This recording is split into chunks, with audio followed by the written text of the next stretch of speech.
Well, good morning, everyone, and thank you for joining us here today. I'm delighted to be here alongside Dale Nally, our Minister of Service Alberta and Red Tape Reduction, Sheila Hallett, who's Executive Director of the Edmonton Seniors Coordinating Council, and Jeff Kasbrick, who's Vice President for Advocacy and Operations at the Alberta Motor Association.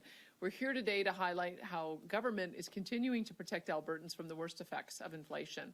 Everyone has been squeezed by the higher cost of living, but people on fixed incomes and government supports, many of whom are seniors, are especially vulnerable. In the last election, we promised to do more to help seniors to make ends meet, and we're keeping that promise. I'm pleased to announce today that starting April 1st, only a few days from today, seniors will get a 25% discount on personal registry services. Now, this includes fees for driver's licenses, vehicle registration renewals, license plates, and marriage licenses.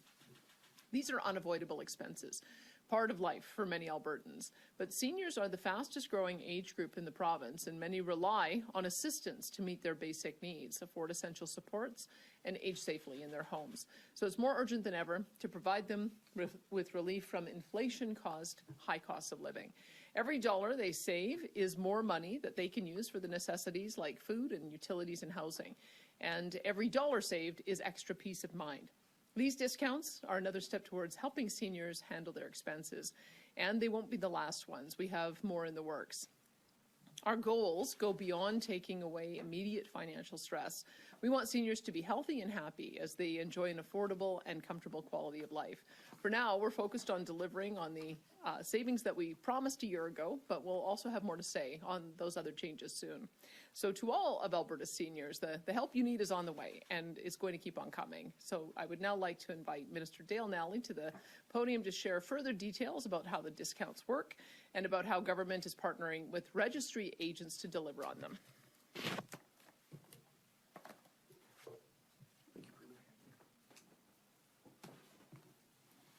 Thank you, Premier Smith. Today is a good day for Alberta and a great day for Alberta seniors. I'm pleased to be here today to provide more details about the new seniors discount. Currently in Alberta, there are more than 700,000 seniors, and that number continues to grow. By 2035, there will be more than 1 million people aged 65 and older in our province. Today is about recognizing the people who help grow this province. Alberta's government is committed to providing the supports and services that promote healthy aging. In fact, Alberta seniors with low income receive among the highest financial benefits in the country. By listening to Albertans, we can continue to make changes like the one we've announced today that make life easier and secure Alberta as the best place in Canada to live, grow, and age. Last year, Premier Smith promised to provide a 25% discount for personal registry services for seniors. When she gave me my mandate after the election, the Premier told me that getting this discount off the ground was one of my top priorities. Like our Premier, this initiative is something I'm passionate about, and I'm proud to be able to say promise made, promise kept. Seniors are pillars of their communities. Their years of hard work and contributions have helped shape Alberta into the province we're so proud of today. Not to mention the invaluable impact of the families and friendships they have built and the many lives they've touched over the years. Hearing the increasing concerns about affordability from seniors and knowing that more than 178,000 seniors in Alberta access income supports just to meet basic needs was more than enough motivation to ensure my ministry made the seniors discount a top priority. We worked closely with registry agents to develop this program, which will not only save on costs, it will help improve their lives. Because for many, these services are much more than a simple administrative transaction. A renewed license is a crucial piece of identification or an updated registration for a vehicle that provides the freedom to maintain an independent lifestyle. It gives me great pride to say on April 1st, Albertans over the age of 65 will be offered a 25% discount on a wide variety of personal registry services at Alberta registries. This includes services like renewing licenses, vehicle registration, and disabled placards. It will also apply when seniors need to access data such as vehicle information reports and birth certificates. The discount will be applied at the time of payment, so it will be easy and simple. We made certain that the seniors discount will be applied without any burdensome forms or applications.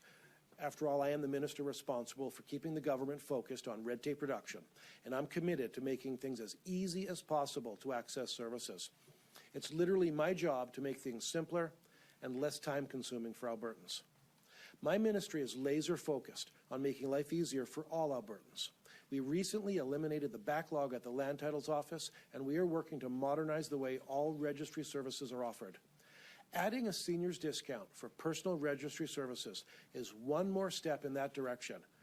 Alberta's government will also continue to ensure these types of services remain affordable, accessible, and easy to navigate.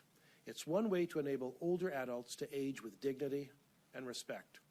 If you'd like more information on the senior's discount, including a breakdown of eligible services, you can find the details on alberta.ca. Thank you for joining us today. I'll now hand it over to Sheila Hallett to say a few words. Thank you, Minister. Budgeting on a fixed income is a stressful exercise for low-income seniors. Often it avoids having to make choices that have ripple effects that are detrimental to their quality of life. The 25% discount for registry services will be welcome news for thousands of Alberta seniors. Having the cost of a service be discounted instead of increased is rare, and I commend the government for making it happen. Having and operating a vehicle is something that many of us take for granted.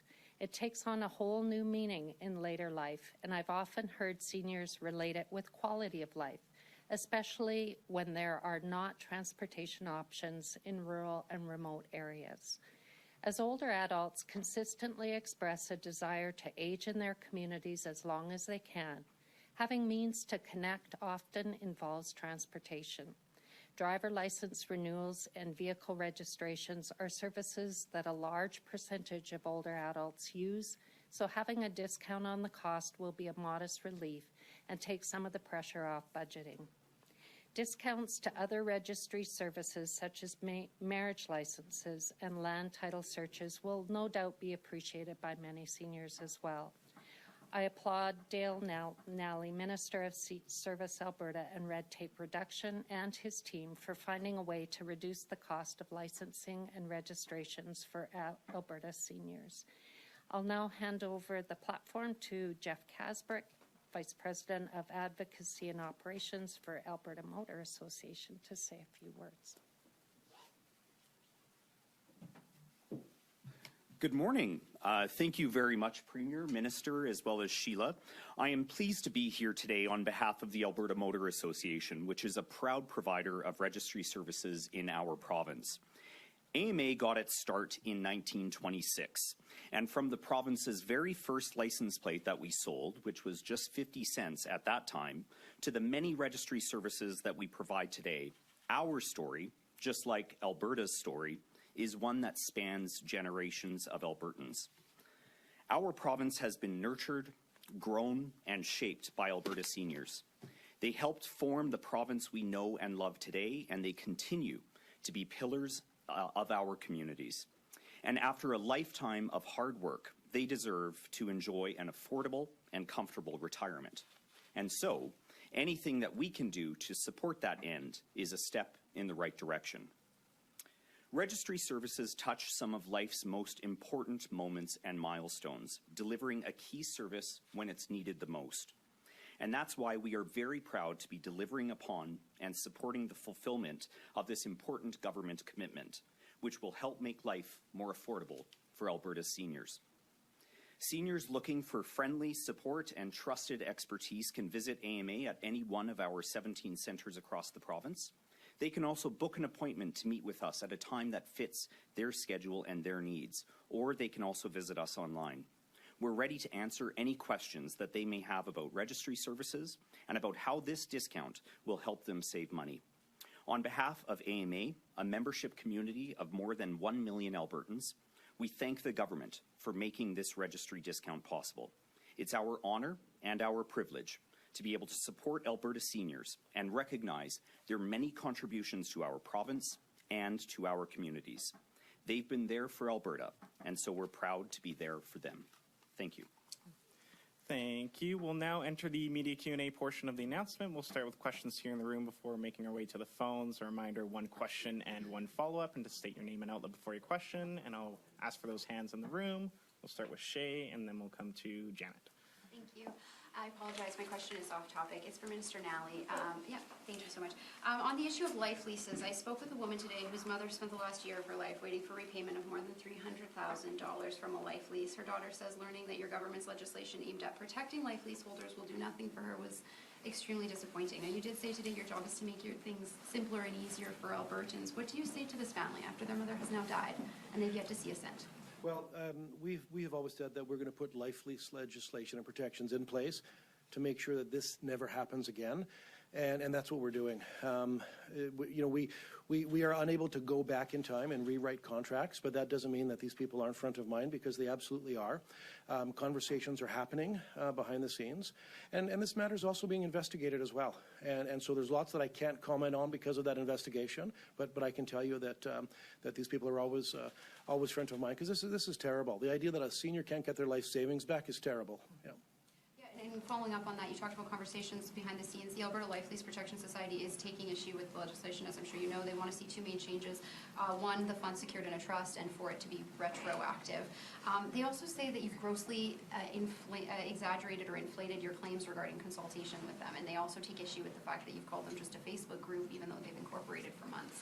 I'm wondering, I guess, what your response is to those allegations. They essentially say you're lying, and then also if you're willing to consider the changes that they will. Well, listen, if the NDP wants to put any amendments forward, we'll always look. We'll look at any thoughtful amendments and debate them in the House, and so we'll absolutely do that. There are some challenges with the idea of putting it in trust, and this actually came from the nonprofit providers of life leases, because they made it very clear to us that if there's a requirement to put this money in trust, it will take away the affordability aspect of life leases, because life leases are an affordable option for seniors. And so we didn't want to kill the affordability aspect of that industry, but we did want to protect seniors. And so we did rule out putting it in trust, but we did take a look at surety bonds, because surety bonds is a way to do that in a much more affordable way. Unfortunately, there isn't a surety bond on the market right now that applies to life leases. So we've written the life lease legislation with enough flexibility so that we can address surety bonds in regulation if a product becomes available. How does a trust make it unaffordable? That's the thing I don't understand. It raises the cost.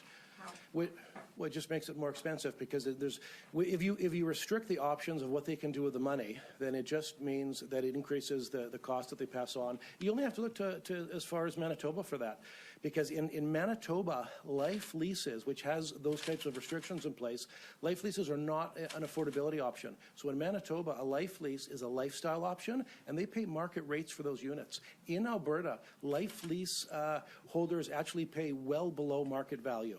But you say they, when you say they, you're referring to the operators. The operators, if the money's in trust, the operators don't have access to the Right. money. So that. So that makes it more unaffordable for people that. Well, because they have to recoup those costs from the leaseholder, and that comes in the form of higher lease payments. Thanks, Michelle. And I want to get to each outlist first. We'll go to Jonathan next, then Charles, then we'll come back to you. Okay, Jonathan Bradley. Me? Yeah, go Jonathan. Okay, Jonathan Bradley, Western Standard. My question's for Premier Smith. So the Alberta government has received a letter about allegations of wrongdoing within the city of Edmonton. Why has the Alberta government not released this letter? I spoke with Minister McIver's team, and when I asked for the letter, it was request was declined. Well, I understand the letter is written anonymously, and if you're going to make serious allegations, then and you don't know who your source is, there's a level of due diligence that has to happen to determine whether the allegations are even true. So that would be one reason. The other is that we do tend to like our municipalities to be self-governing, and if there is an issue, we think the most appropriate body to deal with it is the city solicitor. So I'll, you can maybe ask Rick McIver what he intends to do with that, but I would be inclined to defer to the city to do the investigation. Okay, and my follow-up question is on a similar topic. So yesterday, Edmonton Mayor Emerjit Sohi downplayed the potential for provincial intervention when it comes to the city of Edmonton and its finances and misconduct and all that. What do you think about that? We understand there's some serious issues that they're dealing with, and if they if they would like our assistance in helping to manage that, then we're on standby. At the moment, they haven't asked for assistance. I've asked the Minister of Municipal Affairs to be in touch with them to see if there's anything that he needs to be aware of, or if there's anything that he can do to help. I don't believe that they've taken him up on that. So I defer to Minister of Municipal Affairs to see if he sees any reason to take it further. Thank you. Charles Lyle, Radio-Canada, Alberta. My question is for Minister Nally.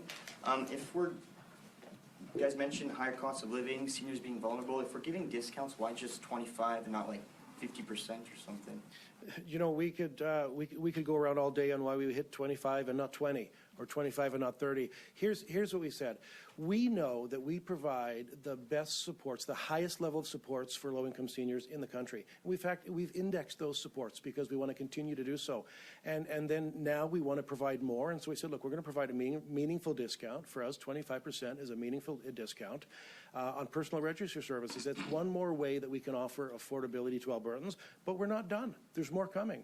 Minister LaGrange will be offering discounts on driver's medical exams, and at a later date, Minister Lowen will be offering a discount on camping fees. So again, we're doing this in stages, but you know, we want to do the best that we can to address the fact that seniors are on fixed incomes, and we want to make life more affordable. And I guess my follow-up would just be like, why now and not maybe earlier putting in these discounts?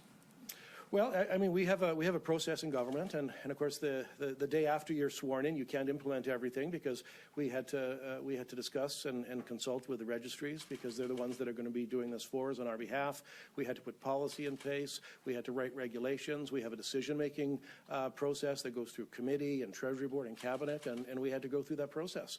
But we're very happy to say that we've done that heavy lifting, and come April 1, this is going to be a live discount for all seniors at registry agents, and we're very excited about that.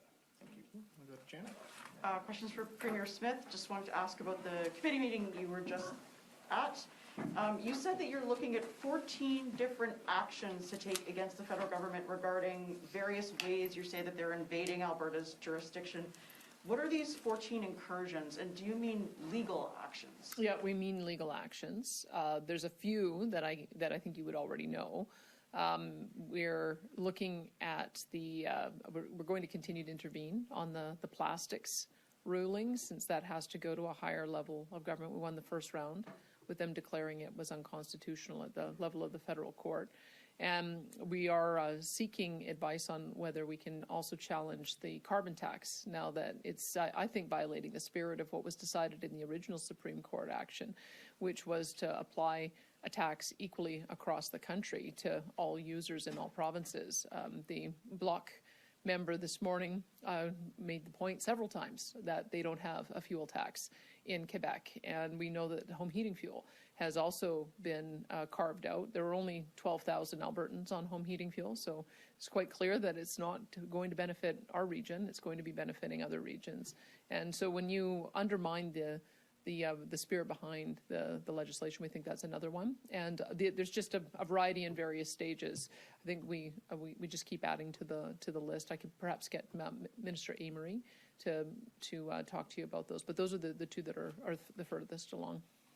Okay, I mean, if we're talking about legal actions, though, some people might say that that's a lot of money to be paying to lawyers for actions that could be perceived as trying to score political points. Well, the Constitution... Why would you argue that it's a good use of public dollars? Because the Constitution matters, and we have a federal government that doesn't believe that it matters. And if we don't stand up and defend our rights, who's going to? It is our job to make sure that when the federal government has an incursion into our area of jurisdiction, violating the highest law in the land, that we take the lead on litigating that, and we bring other partners on board with us on many of our actions. We do end up getting other interveners, but that should give you an indication of how often we think the federal government violates the spirit of the Constitution. And we'll go to Darcy. Just on the carbon tax note, I know the federal government has said essentially if you don't like it, come up with your own alternative. Scott Moe has said the alternatives are too costly for Saskatchewan. What's Alberta looking at for alternatives? What's the Alberta side of that? Well, we don't like a retail carbon tax, and the point I was making this morning is that even Stephen Guilbeault says the carbon tax is not going to show benefit until 2060. But if we want to try to be carbon neutral by 2050, there are other things we can do. So I can tell you, for instance, the Pathways project, their plan to be carbon neutral by 2050 involves carbon capture, utilization, and storage for a portion. It involves small modular nuclear to replace higher emitting fuels, and it involves direct air capture as that technology gets further developed. Same thing with the energy or the electricity sector. They're talking about not only having carbon capture, utilization, and storage, but solar and wind to offset, in addition to batteries that will be developed over time, in addition to pump storage. So those are a few of the things that are being proposed.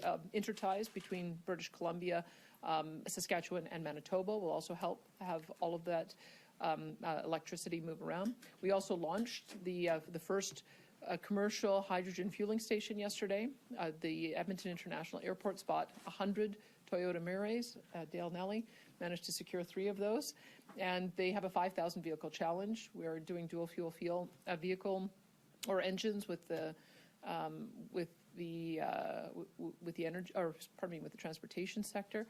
We'd love to partner with our large municipalities in helping to build out hydrogen fueling stations so that they can use hydrogen buses. We are hoping to be able to work with British Columbia on more export of LNG and ammonia, which both will displace international emissions.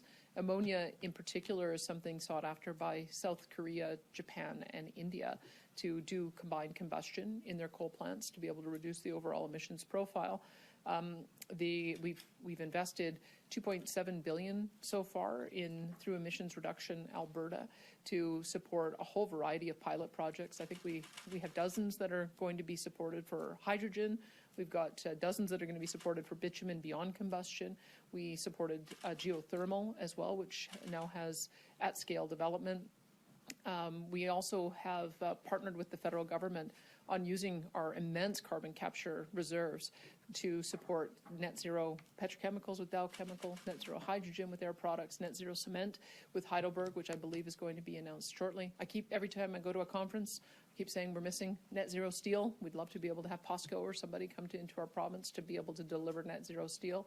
So those are all the things that we're doing. It's a combination of factors. It's using best available technology for carbon capture, augmenting it with lower emissions fuels, working with our partners, and then also reducing either through direct air capture as it becomes available or by doing international emissions reduction. I should say, I mean, we've done the calculation. If China alone would displace 20% of their coal fleet with clean burning natural gas, that would offset the entire emissions for Canada. So that's the reason why that kind of export approach is so powerful. And just on the carbon tax note, it gets increased on Monday. The gas tax comes back into effect on Monday. What else is your government looking at to potentially lower that cost for Albertans other than that potential legal action that you mentioned? Yeah, well, I mentioned as well that we have foregone $7 billion worth of revenue in order to offset the affordability crisis that we see through our affordability payments, through the $500 per household rebate for electricity, through the natural gas program that we had that gave price certainty, through the fuel tax rebate, which we took the fuel tax off for 2 years, and that alone cost us $2.3 billion. We've indexed personal income tax, which I believe leaves another $1 billion too in the pockets of individuals. We re-indexed AISH, we re-indexed seniors benefit. We provided some certainty for those who are providing disability supports. We increased their contract fee from 2014 so that they could keep up with inflation. And so we've been watching to see what is happening in the marketplace. There's a few things we still have to deal with. One is the price of electricity.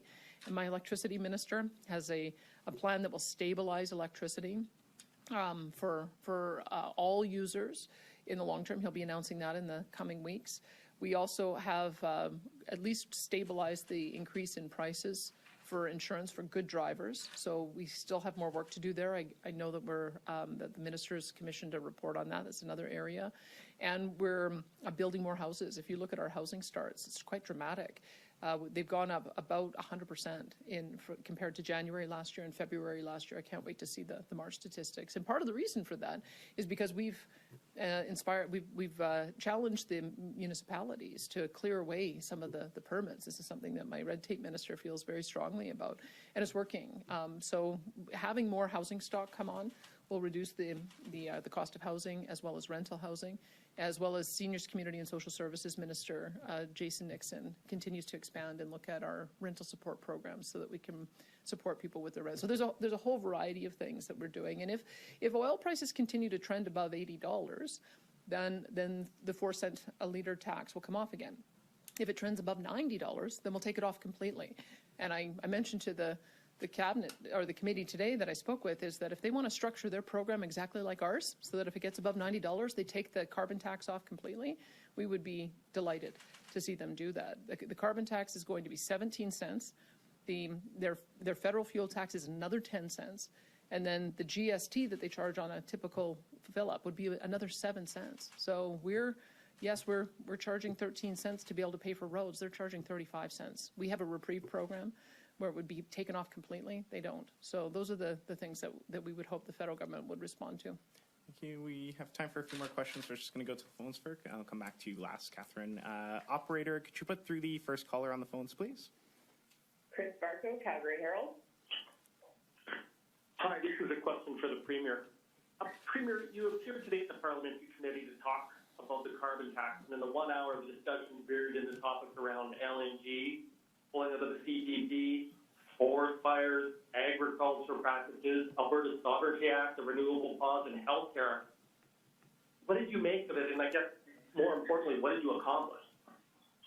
Well, I was disappointed to see the number of points of order that were called on the two previous speakers, Scott Moe and Blaine Higgs, and I'm glad they got that out of the way so that we could have a broader discussion. What I would make of it is that the MPs don't really know very much at all about what any of the provinces are doing to reduce emissions. They have a number of preconceived notions, thinking that the only solution is to put a retail carbon tax on people, which is, in our view, a punishing tax that doesn't achieve the outcome. They'd be far better partnering with us on the things that we know will achieve outcomes, like building out the hydrogen infrastructure, like helping us with small modular reactors, like supporting us in carbon capture and net zero projects. So hopefully there was a bit of an education that happened there, that they have a notion that emissions reduction can only happen one way. And I think this is the reason why the premiers wanted to come forward, is because each of us have our own different way that we're achieving a 2050 target. Just to follow up, you talked about Alberta's climate plan. Can you tell us what is the status of the sectoral tables? And do you expect to have an interim target on emissions reductions in Alberta that will take place sometime between now and 2050? I can tell you I'm not keen to do an interim target. And the reason for that is that some of our projects are going to be net zero the minute they're established.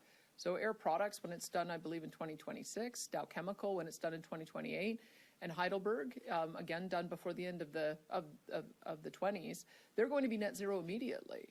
Same with the Inter pipeline, which is building out ammonia. They're going to capture the CO2, bury it, and then export ammonia internationally if we can get that to market. That's a net zero project immediately. So I prefer to look at the big industrial operations and ask each of them, what is your pathway to get to net zero by 2050? And for us to be marking the guideposts with them along the way, because it's going to be different for every industrial operation. I don't know that averages or arbitrary targets are all that meaningful, but we do want to see progress. And I'm pleased to see that there's so many industrial operations in Alberta that have set those aggressive targets, and some are going to reach them a lot faster than people expect. Perfect. Thanks, Chris. Operator, can you put through our next caller, please? Alexander Dewally, Rebel News. Thank you for taking my questions, Premier. First, I'd like to ask on the Calgary Chamber of Commerce came out yesterday against Ottawa's emission cap on oil and gas, claiming it would compromise the valuation and sale of the $34 billion Trans Mountain pipeline. Finance Minister Chrystia Freeland previously said her government intends to sell the pipeline, although Environment Minister Stephen Guilbeault does not appear to be on the same page. Would the UCP incentivize a private attempt to buy Trans Mountain, and if so, what form does that take? Does that take the form of a loan or a royalty tax rate? Well, what we have told the federal minister that we're prepared to do is to assist with providing a loan guarantee to First Nations, who I think the first key is to make sure that there's a significant First Nations ownership of that pipeline. Whether it's 10% or 20% or 30%, I'm not sure what they'll get to. But as you saw, we increased our loan guarantee provision from $1 billion to $2 billion, and now it's $3 billion this year, with that in mind, that we may be asked to assist in getting that into the hands of our First Nations partners. And once that occurs, then I believe it will be a lot more attractive for other companies to take an equity stake in it. So I'm not that concerned about it being able to get into private hands. I know the federal government's highly motivated, and I think that the private sector partners understand that it is still, when you look at a 20 or even a 40 or 50-year time horizon, it's still a very good investment. But there is no question that an emissions cap, the way it's being proposed, is and the speed with which it's being proposed is actually a production cap. And we have seen analysis that suggests that it would result in the shut-in of 1.2 million barrels a day of production by 2030, which is self-defeating. It seems to me that we should be looking at other ways to reduce emissions and be the best barrel on the market. And if there is a last barrel on the market, it should be a Canadian barrel. It should be an Alberta barrel. So we've made that case to the federal government. We're going to continue to make that case. And that would be another example of something that is ripe for a constitutional challenge if they do go down that path. And as a follow-up question, Premier, the inherent unfairness of the federal carbon tax regime is well documented. For example, Ottawa afforded Quebec a special deal on the tax, while maritime households get a carve-out on home heating oil.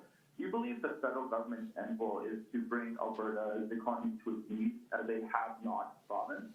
I don't know if they have really thought about the impact of what they've done. I guess I want to be generous. I think they're just thinking politically. They're struggling in Atlantic Canada, and they thought, well, what's the best way for us to try to win some of that support back? And so they came through with an arbitrary change that disproportionately impacts areas where people tend to vote Liberal, which is not a great way to pass policy. So if you're going to assert the case that you need to have national jurisdiction, then you need to apply the rules fairly across the board. So that's the point that we're making. It's a point that Scott Moe has made, and it's again an area where I'm seeking guidance on whether we can make a constitutional challenge on that as well. Thanks, Alex. We have time for one last question today. We'll come back to the room. Catherine, go ahead. Yeah, so one of the things, Premier, that you were asked at the committee was the price per ton in reduction. You mentioned small modular reactors as being part of this. What kind of economic analysis have you done? What's the idea behind financing this? Is this small SMR is going to be solely private? Is some of it going to come from the tier fund? Are you looking at Crown corporations for nuclear? We thought we might have to de-risk it through a Crown corporation, which is part of the reason why we established a structure to be the generator of last resort, let's call it that. But we've been pleased to see that there are a number of communities that have come forward saying that they want to have a site of a small modular reactor. We know that Saskatchewan's very keen because they have uranium, and so they're quite keen to work with us on establishing a project as well. The Capital Power has signed a deal with OPG on looking at how they might bring small modular reactors. So it may well be that we don't have to step in. We far prefer the private sector to be able to make these decisions. So that we don't have to have taxpayers potentially on the hook for it, and we don't want to interfere in the market if we don't need to. The problem with small modular nuclear is though the time frame for how long it takes to get the projects completed, affirmed in the regulatory environment, and even Capital Power in their plan, and I believe the Pathways Group has suggested that it's not likely that they could be rolled out until about 2035. So that's why the federal targets are a miss compared to where we want to get to, which is 2050. But from what I'm seeing so far, there's a lot of appetite for us to finally look at exploring small modular reactors.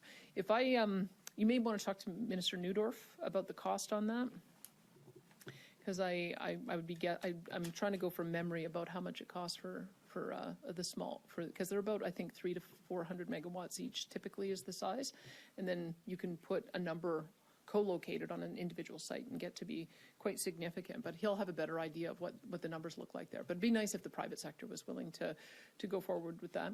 When there has been nuclear proposed in the past, they have talked about it being in the 9 to 11 cent a kilowatt hour range, and so that may well be the the range that we're looking at for these new products. But our job is to make sure that we can try to accelerate the regulatory approval process and maybe get them on stream faster.